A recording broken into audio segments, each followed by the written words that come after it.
Shalom umat yang terkasih. Hari ini Selasa 14 Juli.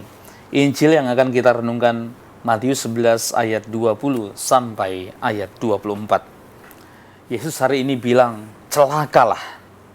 Apa yang dimaksud dengan kata celaka di sini?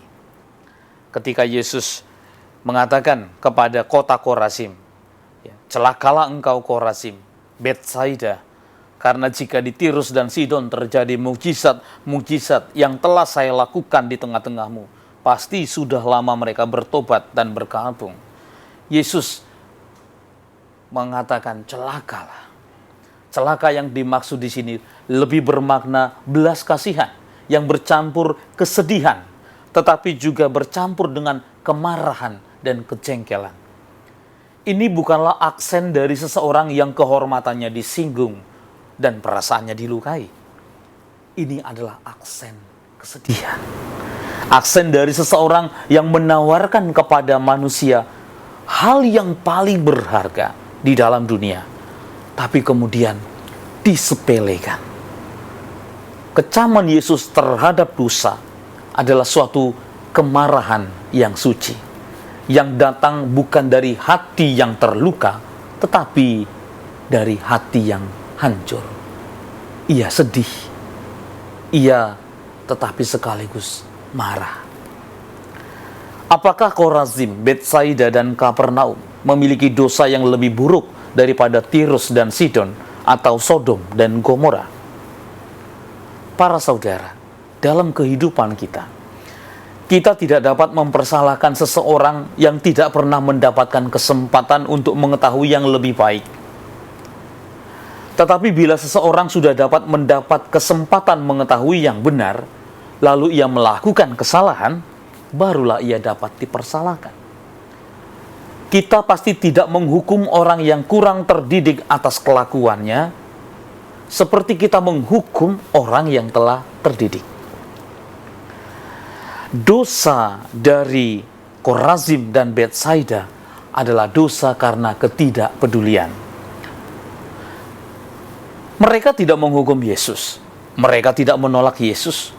Orang-orang di Korazim dan Betsaida ini tidak mengusir Yesus. Mereka hanya tidak mempedulikan Yesus. Bayangkan para saudara, kalau saya menulis sebuah buku, lalu saya menawarkan kepada Anda, tolong ulas buku ini, tolong bedah buku ini. Beberapa di antara Anda memujinya, beberapa di antara Anda mengkritiknya. Tidak menjadi soal selama buku ini mendapat perhatian dari Anda. Satu hal yang mematikan buku yang saya berikan itu ialah kalau buku itu sama sekali tidak dipandang, tidak dibaca, tidak dipuji, ataupun tidak dikritik.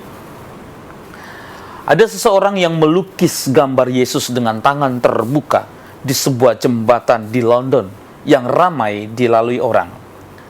Di gambar tersebut, Yesus membuka tangannya kepada orang-orang yang lewat dengan sikap mengundang mereka. Tetapi mereka berlalu begitu saja tanpa mempedulikannya.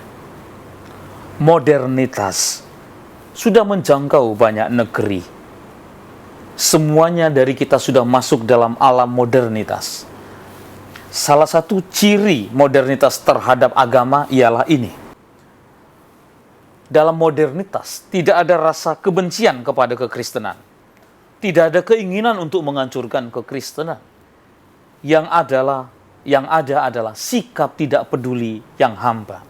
Kristus diturunkan sampai ke tingkat orang-orang yang dianggap tidak perlu. Agama itu, para saudara, kalau kita tidak peduli atau kita tidak mempedulikannya, pasti lama-lama akan mati.